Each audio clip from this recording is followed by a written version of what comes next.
ظهري يؤلمني بشدة. يجب أن أسمع كلام الطبيب وأستريح من السير. والغنم من يرعاها؟ أحتاج إلى أن أجلس مرتاحا وأتابع سير الغنم في نفس الوقت، ولكن كيف؟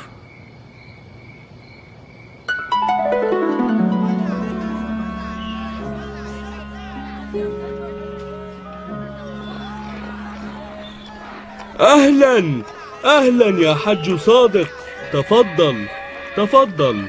هل تريد شراء علف لماشيتك؟ لا، بل جئت لأشتري حمارا. كنت أظنك تفضل السير على قدميك.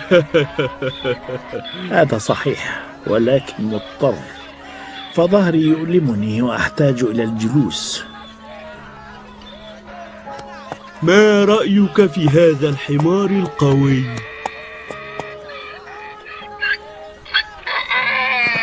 أنه قوي أكثر من اللازم. أريد حمارا هادئا ووديعا. عندي طلبك. هذا الحمار في منتهى الوداعة. انظر إلى طيبته ونظرته المستسلمة. اجلس فوقه. لا داعي.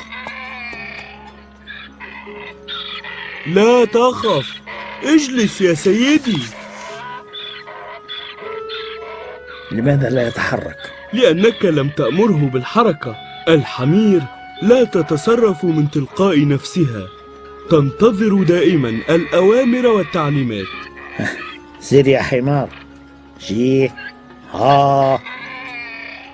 رائع. كم ثمنه؟ ما تجود به؟ حاول أن تحفظ الطريق. الحمير معروفة بقدرتها على السير وحدها دون أن تتوه أو تضل الطريق. لماذا توقفت؟ هل أنت جوعان؟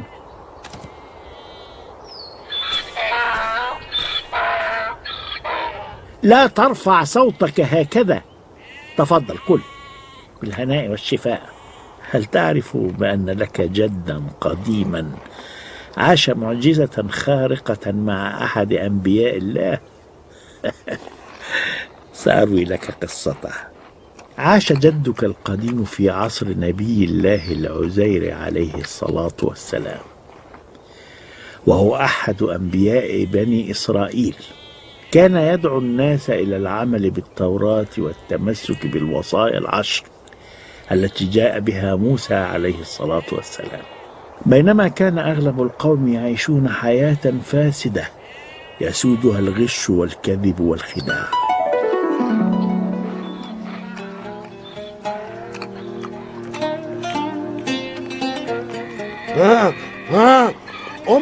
أمي ماذا تريد يا حمال يا بني؟ متى ولدت؟ ولدت ذات يوم. وما الجديد في الأمر؟ كل الحمير تولد ذات يوم. هل قلت شيئا؟ لا يا أمي، كنت أريد أن أسأل من هو أبي.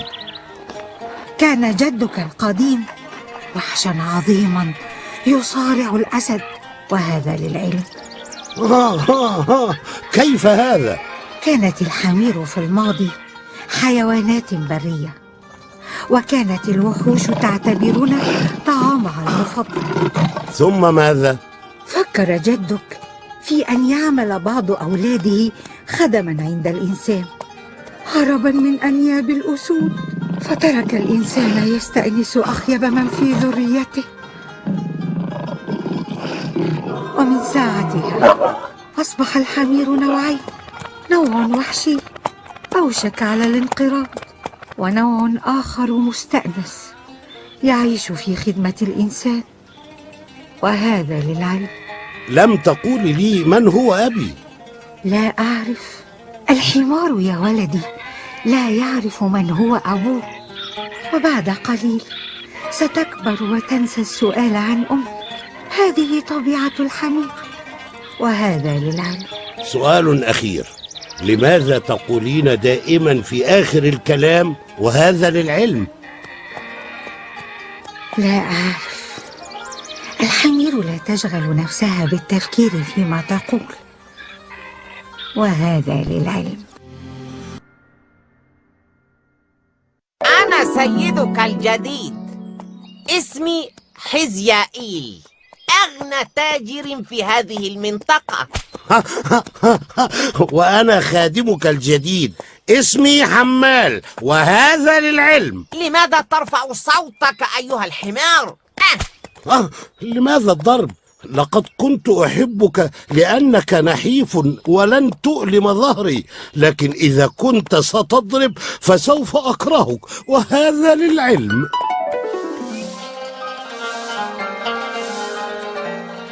قلت لك اصمت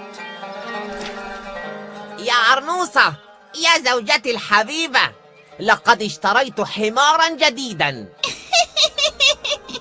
وأنا أعددت لنا الطعام، بيضتين مسلوقتين. بيضتين كاملتين؟ لماذا يا عرنوسة؟ تعرفين أنني آكل 7 بيضة فقط في اليوم، حتى تكفي البيضة لأسبوع كامل، ويجب أصابنا الخراب. أين طعامي؟ كل، الطعام أمامك. هذا فقط؟ الفول قليل وبطني كبير، وهذا للعلم.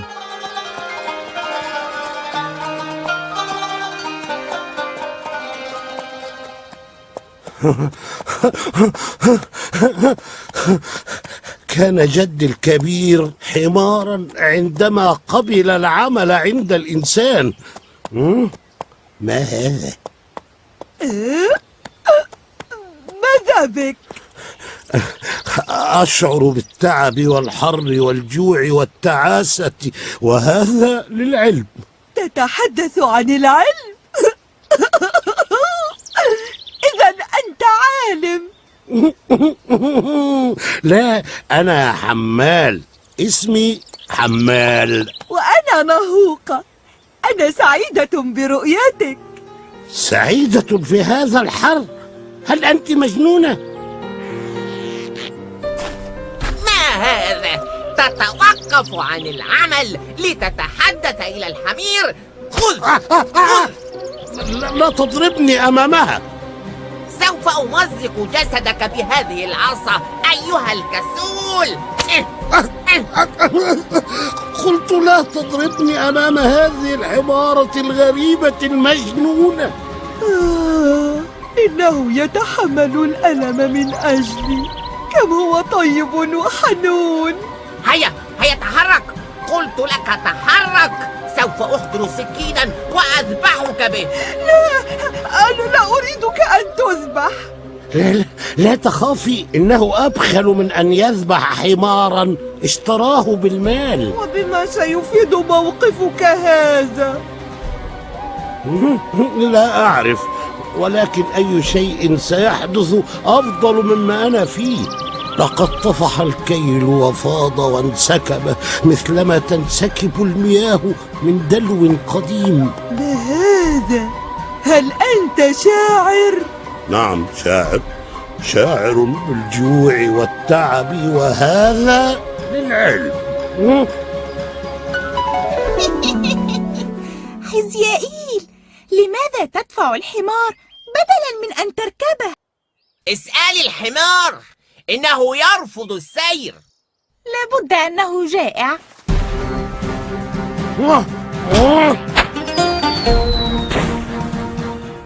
بل هو متمرد، وسوف أريه نهاية تمرده هذا. هيا أحضري لي سكينا. لو ذبحته لن يشتري لحمه أحد، ستخسر مالك. معك حق، سأصطحبه إلى السوق وأبيعه لأول من يطلب شراءه. سوف أستريح من وجهك.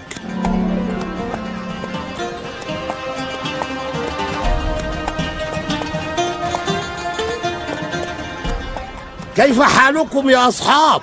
أنا زميلكم الجديد، اسمي حمال. حمال، أنا نهوقة، يا له من حظ سعيد. هل تعتقدين ذلك؟ يا غلام، افرز لي الحمير البليدة في ناحية وأوثقها جيدا. أمرك يا سيدي.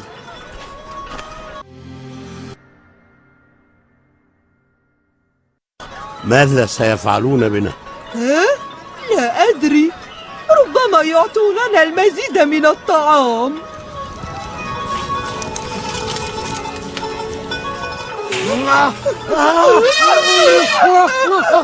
لماذا يحرقوننا؟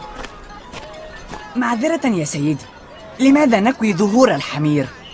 حتى تتسلخ، فإذا لمست مكان الجرح انطلق الحمار البليد كأنه حصان، وهكذا يسهل بيعه. فهمت.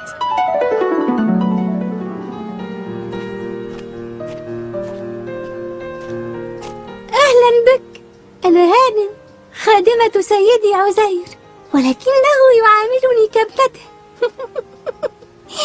تفضل هذا الفول. لا، بل هذا لك. أوصاني سيد العزير أن أنتقي الفول الجيد وأضعه أمامك بينما سيأكل هو الباقي. شيء لا يصدق. هل يوجد إنسان طيب إلى هذا الحد؟ بعد أن تنتهي من طعامك سأنظف جسدك بالماء. من الذي يخدم الآخر هنا؟ لقد كان كبير التجار بخيلا. ترى ما هو عمل سيدي الجديد عزيز؟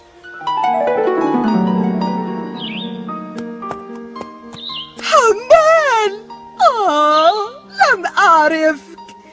زاد وزنك وارتديت بردعة جديدة رائعة.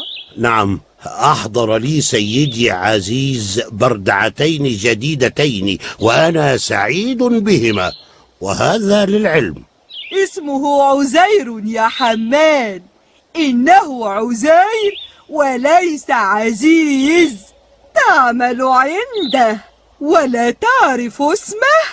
كثير من الناس ينطقون اسمه عزيز ثم يقولون إن الحمير أغبياء وبلداء. ما علينا. وأنت ماذا تفعلين هنا؟ أنا أعمل هنا في خدمة صائغ الحلي. إنه رجل غني، ولكنه للأسف شديد البخل. أمر الناس غريب، الأغنياء بخلاء والفقراء في غاية الكرم. ليسوا جميعا. عندي مثلا سيدي عزير لا يملك إلا حديقة صغيرة، ورغم هذا يعطي كل من يسأله. هذا لأنه نبي الله. نبي؟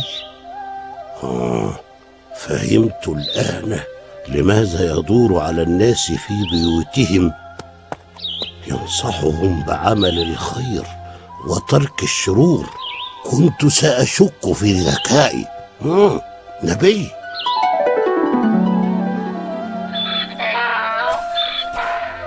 صباح الخير يا حمال. ستذهب اليوم مع سيدي عزير إلى حديقته. الجو شديد الحرارة ونحن لازلنا في الفجر. كيف يكون الحال عند انتصاف اليوم؟ لا تتكاسل ولا تلعب في الطريق، ونفذ أوامر سيدي عزير دون إبطاء. سأشرب جرعة من الماء ثم أكون مستعدا.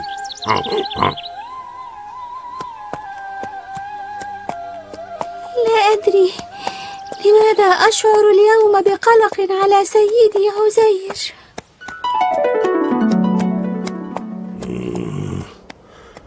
هذه مدينة الموتى، البشر يسمونها المقابر. لا أحبها ولا أشعر بالاطمئنان فيها، وهذا للعلم. أخيرا ها هي الحديقة. أرتاح هنا حتى يجمع سيدي ما يشاء من العنب والتين.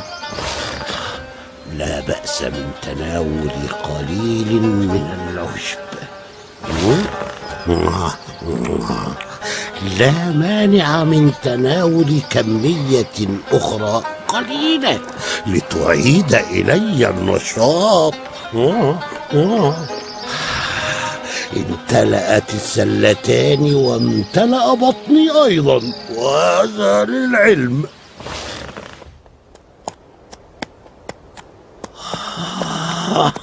الحر شديد، ليتني لم أملأ بطني إلى هذا الحد. أحس نبي الله عزير بحاجته إلى الظل وبحاجة حماره أيضا إلى الراحة، وكان أقرب الظلال لهما شواهد القبور فذهب إليها. هل يأكل سيدي الخبز الجاف المبلل في عصير العنب؟ إنها كمية قليلة للغاية، كيف تكفيه هذه اللقيمات؟ كان نبي الله عزير عليه الصلاة والسلام يفكر في أمر يحيره، هو أمر البعث. كيف يحيي الله هذه العظام بعد موتها؟ كان على يقين من قدرة الله ولم يكن به شك، فقط كان يتساءل. في هذه اللحظة حدث أمر شديد الغرابة. مات نبي الله عزير في مكانه، مات في هدوء، كأنما راح في نوم عميق. وقبل أن ينطق الحمار بكلمة نام هو الآخر. كان آخر شيء يريد قوله إن العنب سيفسد إذا تركناه في الحر، لكن الموت عاجله فلم ينطق. ولم تنتهي القصة عند هذا الحد، لها بقية أكملها لك عندما تشرق شمس الغد إن شاء الله.